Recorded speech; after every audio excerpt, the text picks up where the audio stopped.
that. This.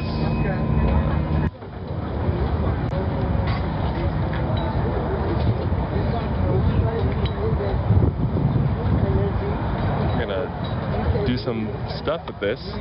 Make some samples. Some beats. Some loops. Chuck Sutton. I got some things to show you. This is called a tongue drum. Like you just saw, I picked it up at a market a while ago, and it has this really soft, like kalimba tone to it. I picked it up thinking I could sample it because as much as I love the sound, there's only a limited number of notes on here. So that brings me to the second thing I got, which is the Ableton Push 2. I've never owned one of these, I've been around them a little bit, but this, in the last 2 weeks that I've had this, absolutely changed the way I look at production, collaboration, live performance, sound design, everything. Of course, within the first 10 minutes of having this, all I did is made a hip hop beat out of Lego Star Wars sounds. Right.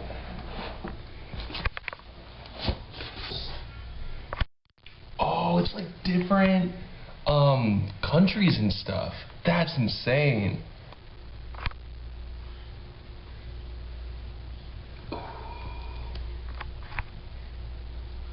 Yep, called it.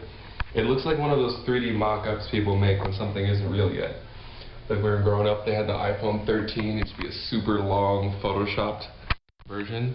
Wow.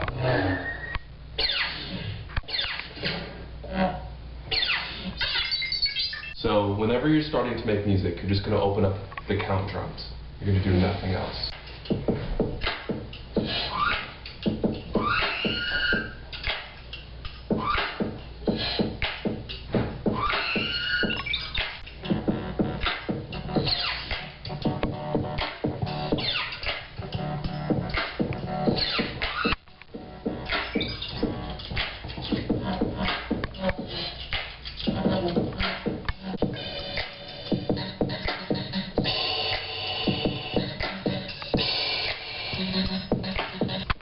I gotta say, this is a really cool machine. Only made for Lego Star Wars sounds, but I figured today it's time for something more practical. So I'm gonna walk you through the journey of me taking this and translating it into a patch on here.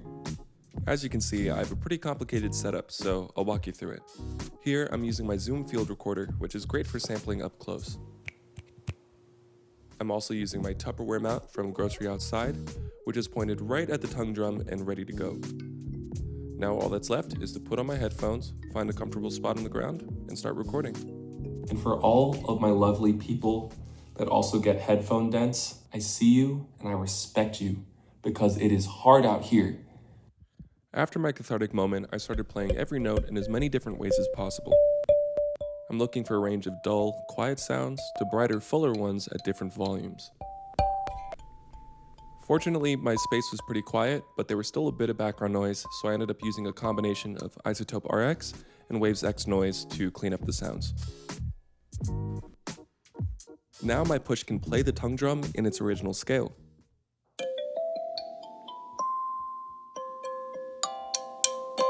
Except now I can change the scales and get a wider range of notes.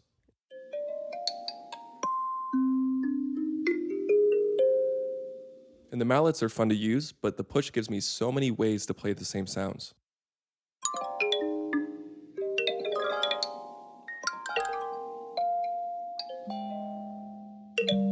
When I made this patch, I added some flutter.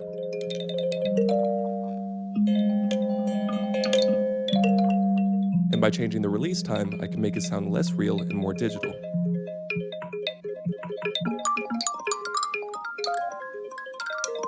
I also made 4 different effects that blend into each other to give an expression to the tongue drum that I can't get in real life.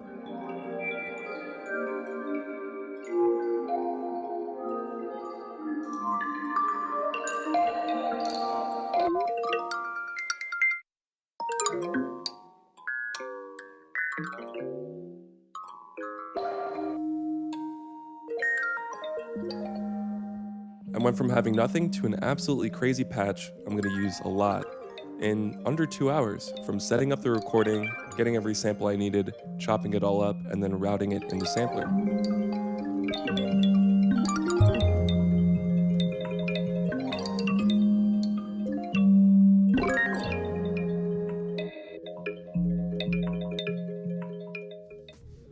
The feeling I have creating things is what keeps me going.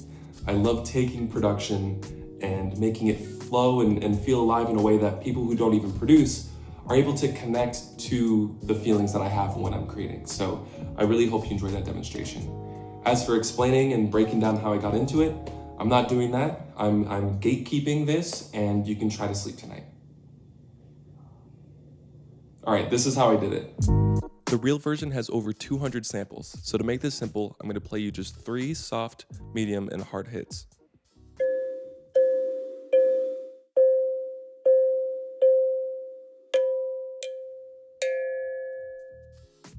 The first thing to do is to open up a blank sampler and just drag all the samples in.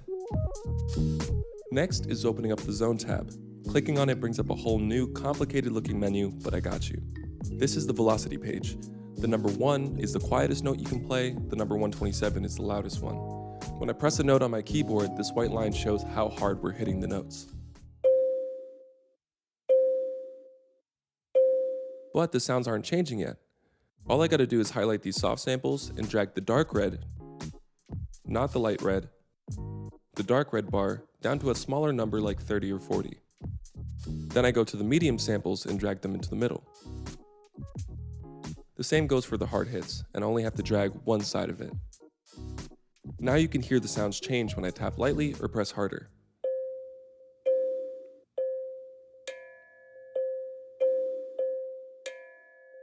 The last step is to cycle between our 3 notes, and we can do that in the sample selector. Just like before, there's a line at the top, but this time it's blue and we can map it to things. Whatever bar this lines up with will be the only sample we can hear. To cycle between the 3 soft hits, I'm going to highlight them, right-click, and choose Distribute Ranges Equally. Then I'm going to do it separately for the medium and hard samples. And now the sound is changing from a combination of this sample selector and the velocity.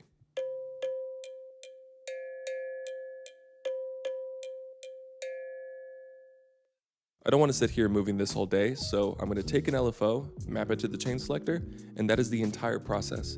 The more samples you record, the more lifelike it's going to sound.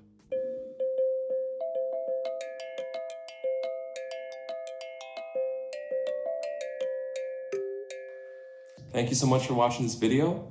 I highly encourage all of you to go try this. Get an instrument, get a mic. You can even use your iPhone mic. Just sit down for 10, 20 minutes, record, make it therapeutic, and then bring it all into the computer and make it go out. I do not have an upload schedule at the moment because my main goal is finishing new music. I consider this video to be more of a documentation of my personal journey right now, so I'm gonna upload whenever I feel like it for the time being, and I think after I get some new stuff on the way, I can think about coming back more regularly. But until then, peace.